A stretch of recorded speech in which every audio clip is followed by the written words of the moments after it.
यहोशू की पुस्तक के हमारे अध्ययन में आपका स्वागत है। कुछ मायनों में यहोशू गिनती की पुस्तक के विपरीत है। जबकि गिनती की पुस्तक वादा किए गए देश तक पहुंच खोने की कहानी कहते हैं और अविश्वास के परिणामों के बारे में बात करते हैं, यहोशू विश्वास, साहस और वादा किए गए देश के कब्जे की कहानी है। यहोशू दिखाता है कि जब विश्वास कार्य में लाया जाता है तो क्या संभव है, चाहे कोई विश्वासी कितना भी बूढ़ा या जवान क्यों ना हो। अपनी मृत्यु से पहले मूसा ने यहोशू को अपना उत्तराधिकारी बनाने के लिए तैयार किया। एक तैयार उत्तराधिकारी को मशाल देना पवित्र शास्त्र में एक सामान्य विषय है। हम इसे एलिया और एलीशा, दाऊद और सुलेमान, यीशु और 12 चेले और पौलुस और तीमुथियुस के साथ देखते हैं। हम देखते हैं कि यहोशू मूसा की तरह इजरायलियों का मार्गदर्शन करने के लिए एक नया भविष्यद्वक्ता बन गया। हालांकि यहोशू उसके बराबर नहीं है। व्यवस्था विवरण की पुस्तक हमें दिखाती है कि वह व्यवस्था विवरण 18 की पूर्णता यद्यपि अंतिम नहीं, आरंभिक है, जहां परमेश्वर मूसा की तरह एक और भविष्यद्वक्ता को खड़ा करने की प्रतिज्ञा करते हैं। व्यवस्था विवरण 34:9-12 में मूसा के उत्तराधिकारी के रूप में यहोशू की भूमिका को स्वीकार किया गया है, लेकिन यह संदर्भ हमें भविष्यद्वक्ता की ओर देखने का कारण भी बनाता है, जो न केवल मेल खाएगा बल्कि जो मूसा की शक्ति से आगे निकल जाएगा। क्योंकि हम इसे हजारों साल बाद पढ़ रहे हैं, हम उसका नाम जानते हैं, यीशु। व्यवस्था विवरण के अंत में देखते हैं, और नून का पुत्र यहोशू बुद्धिमानी की आत्मा से परिपूर्ण था, क्योंकि मूसा ने अपने हाथ उस पर रखे थे और इजरायली उस आज्ञा के अनुसार जो यहोवा ने मूसा को दी थी उसकी मानते रहे। और मूसा के तुल्य इजराइल में ऐसा कोई नबी नहीं उठा जिससे यहोवा ने आमने सामने बातें की, और उसको यहोवा ने फिरौन और उसके सब कर्मचारियों के सामने और उसके सारे देश में सब चिन्ह और चमत्कार करने को भेजा था, और उसने सारे इजरायलियों की दृष्टि में बलवंत हाथ और बड़े भय के काम कर दिखाए। इब्रानी में यहोशू नाम का अर्थ वही है जो यूनानी में यीशु नाम का अर्थ है। यीशु और यहोशू दोनों का अर्थ है उद्धारकर्ता या यहोवा बचाता है। नाम और सेवकाई दोनों के संदर्भ में यहोशू मसीह की एक तस्वीर है, जो न केवल आपको बचाता है बल्कि आपको आध्यात्मिक आशीष की प्रतिज्ञा की भूमि में ले जाता है। अपने आध्यात्मिक मिस्र से उद्धार या छुटकारे का अनुभव करने की कुंजी, जो परमेश्वर के विरुद्ध पाप और विद्रोह का जीवन है, इस एक शब्द में पाई जाती है, शब्द विश्वास। परमेश्वर की आत्मिक आशीषों की प्रतिज्ञात भूमि में प्रवेश करने के लिए मुख्य शब्द आज्ञा पालन शब्द में है। आज्ञाकारिता विश्वास की व्यावहारिक वास्तविक दुनिया की अभिव्यक्ति है। बाइबल आधारित परमेश्वर में वास्तविक विश्वास प्रतिबद्धता में व्यक्त किया गया है, उस तरह की प्रतिबद्धता जो विश्वास करती है और फिर पालन करती है। मिस्र से प्रस्थान के समय यहोशू 40 वर्ष का था। वह और कालेब केवल 2 बचे हुए लोग हैं जो अपनी पीढ़ी के लाखों लोगों के साथ जंगल में भटक रहे थे। उन्हें प्रवेश करने की अनुमति इसलिए दी गई क्योंकि उन्होंने भरोसा करके महान विश्वास प्रदर्शित किया कि भूमि की जासूसी करने और यह देखने के बाद कि उनके शत्रु कितने शक्तिशाली हैं, परमेश्वर अभी भी इजरायलियों को जीत दिलाएंगे। गिनती की पुस्तक की ओर तेजी से आगे बढ़े, और यहोशू 80 वर्ष का है जब वह इजरायलियों को कनान की भूमि में ले जाने और उन 7 मूर्ति पूजक राष्ट्रों पर विजय प्राप्त करने के लिए अपना आदेश प्राप्त करता है, जिन्होंने कनान पर प्रभुत्व और आध्यात्मिक रूप से प्रदूषित किया है। यहोशू 110 वर्ष की आयु में मर जाता है। अपनी अंतिम सांस तक ताकत, वफादारी, नेतृत्व, सैन्य प्रतिभा और सबसे बढ़कर विश्वास का प्रदर्शन करता है। जबकि मूसा ने यहोशू को उनके जंगल में भटकने के दौरान प्रशिक्षित किया, यह यहोशू 1 से 9 तक नहीं है कि परमेश्वर सीधे तौर पर यहोशू को इजराइल के राष्ट्र के लिए अगला अगुवा नियुक्त करते हैं। यद्यपि यहोशू राजा नहीं अपितु भविष्यद्वक्ता है, तो भी जब वह नियुक्त किया गया तो उसे व्यवस्था विवरण 17 भावी राजाओं की आज्ञाओं के अनुसार करने की आज्ञा दी गई थी, अर्थात दिन और रात परमेश्वर के वचन पर मनन करना। यह वही निर्देश यहोशू और सभी इजरायलियों को सीने पर्वत पर परमेश्वर के साथ मूसा के समय के बाद दिया गया था। इजरायलियों को शारीरिक रूप से कनान देश देने से बहुत पहले परमेश्वर ने उनके पूर्वजों अब्राहम, इसहाक और याकूब से इसकी प्रतिज्ञा की। इस वादे के कारण परमेश्वर बिना शर्त के इजराइल को कनान की भूमि का अंतिम स्वामित्व देते हैं, लेकिन किसी भी पीढ़ी के वास्तविक कब्जे के लिए समान शर्तों को निर्धारित किए बिना नहीं। वह लोगों से ये दो बातों की मांग करते हैं, वह विश्वास और आज्ञाकारिता की मांग करते हैं। इसी तरह जब आप मसीह में विश्वास करते हैं तो परमेश्वर आपको सभी आत्मिक आशीषें देते हैं जिनकी आपको एक संतुष्ट और सार्थक जीवन जीने के लिए आवश्यकता होती है। उन आध्यात्मिक आशीषों पर आपका स्वामित्व बिना शर्त है, लेकिन जिस तरह से आप वास्तव में उन आध्यात्मिक आशीषों को जीते हैं वह सशर्त है। यह आपके लिए एक महत्वपूर्ण पद है। यहोशू 1:3 में चित्रित किया गया है, जैसा कि उन्हें बताया गया है, जिस स्थान पर तेरे पांव के तलवे पड़ते हैं उस सब को मैंने तुझको दे दिया है, जैसा कि मैंने मूसा से कहा था। इसलिए स्वामित्व के मामले में एक बार जब वह यर्दन पार कर लेंगे तो उनके पास कनान की सारी भूमि होगी, लेकिन संपत्ति के मामले में उनके पास कुछ भी नहीं होगा। वास्तव में इसे पाने के लिए उन्हें विश्वास करना चाहिए, भरोसा करना चाहिए और अपने परमेश्वर का आज्ञा पालन करना चाहिए, जिसने उन्हें सबसे पहले भूमि दी। यहोशू पुस्तक पेंटेटुक या बाइबल की पहली 5 पुस्तकों से इतनी निकटता से संबंधित है कि इसकी सामग्री उनके पास है और हमेशा उनके साथ अध्ययन किया जाना चाहिए। उत्पत्ति में पाप की निराशा और उद्धार के बीज शामिल है। निर्गमन में फसह के मेमने के लहू और चमत्कारी परमेश्वर के कार्य के द्वारा दंड और पाप की शक्ति से छुटकारा शामिल है। लेवी व्यवस्था उद्धार के तात्कालिक उद्देश्य को प्रदर्शित करती है, परमेश्वर की आराधना करना और पापी मानवता के लिए उसकी पवित्र उपस्थिति में वास करने का मार्ग बनाना।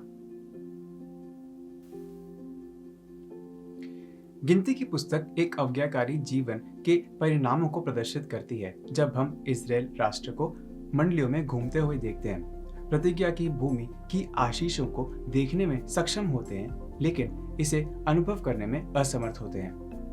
व्यवस्था विवरण इजरायलियों को परमेश्वर के प्रति अपने प्रेम के द्वारा उसके वचन के प्रति आज्ञाकारिता के माध्यम से इस पापी नमूने को तोड़ने के लिए कहता है।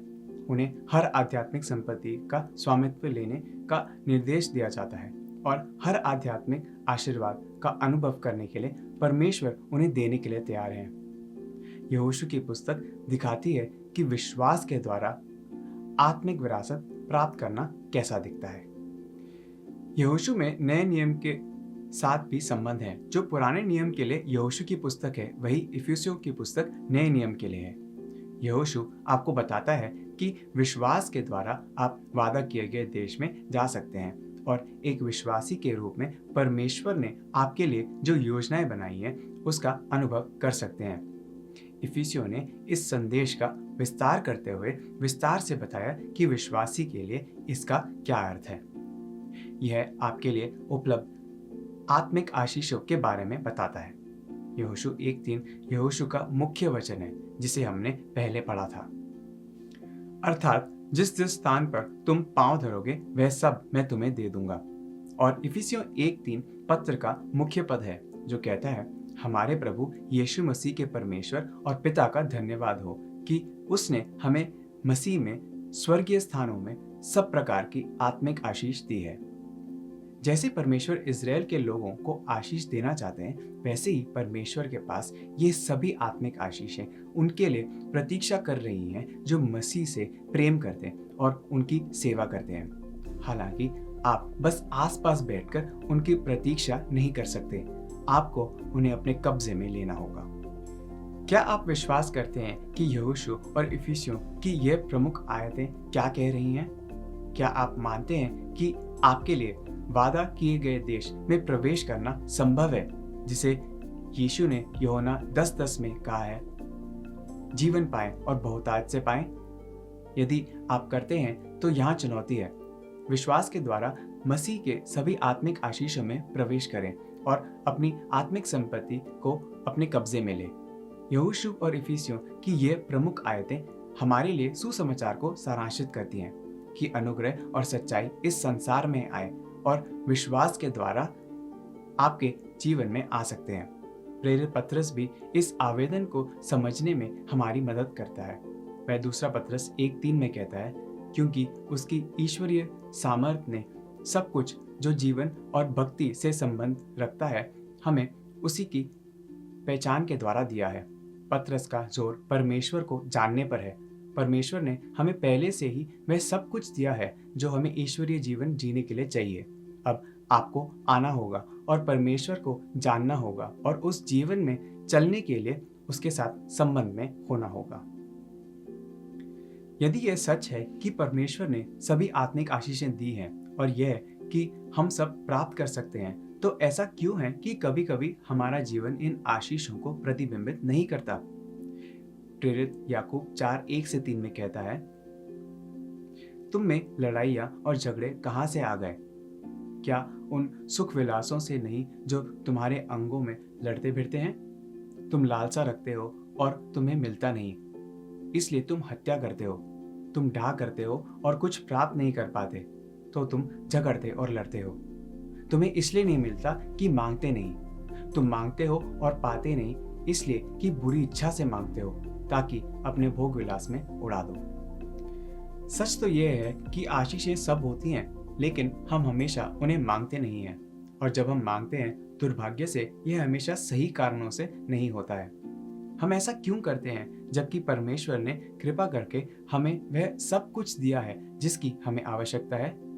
क्योंकि हम चीज़ों को परमेश्वर के तरीके से करने के बजाय अपने तरीके से चाहने के लिए प्रलोभित हैं। हमारे पास विश्वास, भरोसा और आज्ञाकारिता की कमी है। बहुत बार पुरुष और महिलाएं आशीष चाहने वालों के बजाय आनंद चाहने वाले बन जाते हैं। प्रेरित पौलुस की ओर बढ़ते हुए वह अनुग्रह के बारे में बात करता है जो एक से अधिक रूपों में आता है। सामान्य अनुग्रह प्रकृति के उन सभी अयोग्य आशीर्वादों को संदर्भित करता है जो न्यायपूर्ण और अन्यायी दोनों पर समान रूप से पड़ता है। उनके मौसम में बारिश, पोषण के लिए भोजन, प्यार करने और प्यार लेने की क्षमता। दूसरी ओर बचाने वाला अनुग्रह ईश्वरीय जीवन जीने के लिए ईश्वर का अपात्र अनुग्रह है। इसलिए अनुग्रह प्रतिज्ञा की हुई भूमि और आपकी आत्मिक आशीषों की एक अच्छी और पूर्ण तस्वीर है। दूसरा कुरिन्थियों 9:8 में पौलुस कहता है, परमेश्वर सब प्रकार का अनुग्रह तुम्हें बहुतायत से दे सकता है, जिससे हर बात में और हर समय सब कुछ जो तुम्हें आवश्यक हो तुम्हारे पास रहे और हर एक भले काम के लिए तुम्हारे पास बहुत कुछ हो। अब यदि यह सच है, तो आप हमेशा अच्छे कर्म क्यों नहीं कर रहे हैं और अपनी जरूरत की हर चीज उपलब्ध कराने के लिए परमेश्वर का धन्यवाद क्यों नहीं कर रहे हैं? आप एक ऐसे व्यक्ति के रूप में क्यों नहीं रहते जिसे परमेश्वर ने आशीष दी है? सच तो यह है कि ऐसा समय आएगा जब हम सभी ऐसा महसूस करेंगे। कभी कभी आप उदास, भद्दा, क्रोधित, निराश या भ्रमित महसूस करेंगे। आपके पास ऐसे दिन होंगे जब आप पराजित या अकेला महसूस करेंगे, जैसे आपके पास कोई आध्यात्मिक आशीर्वाद नहीं है। उन दिनों यह उस पाठ को वापस देखने में मदद कर सकता है जो परमेश्वर हमें यहोशू में सिखा रहे हैं। यहोशू की पुस्तक अंततः भूमि के बारे में नहीं है, बल्कि उन आशीषों में रहने के बारे में है जो परमेश्वर ने अपने लोगों को दी हैं। कनान की प्रतिज्ञात भूमि अपने उद्धार के लक्ष्य को चित्रित करती है। आपको एक समय में एक कदम उस व्यक्ति में बदलने के लिए जो परमेश्वर चाहते हैं कि आप बने। आपका उद्धार उस विश्वास से आता है कि यीशु मसीह परमेश्वर का इकलौता पुत्र है, उसका एकमात्र समाधान है और उसका एकमात्र उद्धार करता है। जब आप उस पर अपना विश्वास रखते हैं, वह आपको बचाता है, वह आपको आपके आत्मिक मिस्र से छुड़ाता है। यदि आप विश्वास करते हैं, भरोसा करते हैं और आज्ञा मानते हैं तो वह आपको आपकी आध्यात्मिक प्रतिज्ञा की भूमि में ले जाएगा। वह इस यात्रा में आपका मार्गदर्शन करने के लिए आपको अपनी आत्मा से भरने का वादा करता है। पौलुस लिखते हैं कि परमेश्वर विश्वास के माध्यम से अनुग्रह से बचाता है। उदार परमेश्वर का उपहार है। अच्छे कामों से आप कभी भी नहीं बचेंगे, लेकिन इफिसियों 2:10 में पौलुस कहते हैं कि आप अच्छे कामों के लिए बचाए गए हैं, ऐसे काम जो परमेश्वर विशेष रूप से चाहते हैं कि आप करें। यही इस जीवन में आपके उद्धार का उद्देश्य है। परमेश्वर के पास विशिष्ट कार्य या सेवकाई है जिसके लिए वह हम में से प्रत्येक को यहाँ और अभी बुला रहे हैं। यद्यपि वह आपसे प्रेम करते हैं, परमेश्वर ने आपको केवल स्वर्ग में ले जाने के लिए ही नहीं बचाया। यह इसलिए है क्योंकि वह आपसे प्रेम करते हैं कि अब आपके उद्धार का एक उद्देश्य भी है। कनान की प्रतिज्ञात भूमि आज हमारे लिए यही दर्शाती है। पवित्र शास्त्र कहता है, तुम्हें इसलिए नहीं मिलता कि मांगते नहीं। पतरस कहता है कि तुम्हारे पास सब कुछ है। पौलुस कहते हैं कि आपके पास यह सब है। हम इस विषय को बार बार देखते हैं जो सवाल उठाता है, वास्तव में मेरे पास यह सब क्यों नहीं है? ऐसा इसलिए हो सकता है क्योंकि आप विश्वास को पूरी तरह से नहीं समझते हैं। यह समझना कठिन हो सकता है कि कैसे विश्वास परमेश्वर ने आपको जो कुछ दिया है और उसमें चलने की आपकी क्षमता के बीच की खाई को पाटता है। परमेश्वर ने आपको यहोशू की पुस्तक आपको यह दिखाने के लिए दी है कि विश्वास के द्वारा आप आज्ञा पालन करते हैं, और यह एक समय में एक कदम का पालन करने से है कि आप परमेश्वर द्वारा उपलब्ध कराई गई आत्मिक आशीषों के अधिकारी हैं। जैसे हम समाप्त करते हैं, जानिए कि यदि आप अभी भी विश्वास को समझने में संघर्ष करते हैं तो परमेश्वर के पास इसके बारे में यहोशू की पूरी पुस्तक में कहने के लिए और भी बहुत कुछ है, जो विश्वास के अनगिनत उदाहरण देता है और यह कैसे काम करता है। हर खूबसूरत चीज जिसका आपका दिल सपना देख सकता है, वह मसीह में आपका इंतजार कर रही है। आपके सामने कनान की यह आत्मिक भूमि फैली हुई है, परंतु आपको विश्वास, भरोसा और मसीह की आज्ञाकारिता के द्वारा उस अधिकार को धारण करना है। आज मसीह को पुकारें। जैसे जैसे आप उसके वचन के अध्ययन के माध्यम से उसके निकट आते हैं, परमेश्वर आपको विश्वास की अधिक गहराई तक सिखाना चाहता है।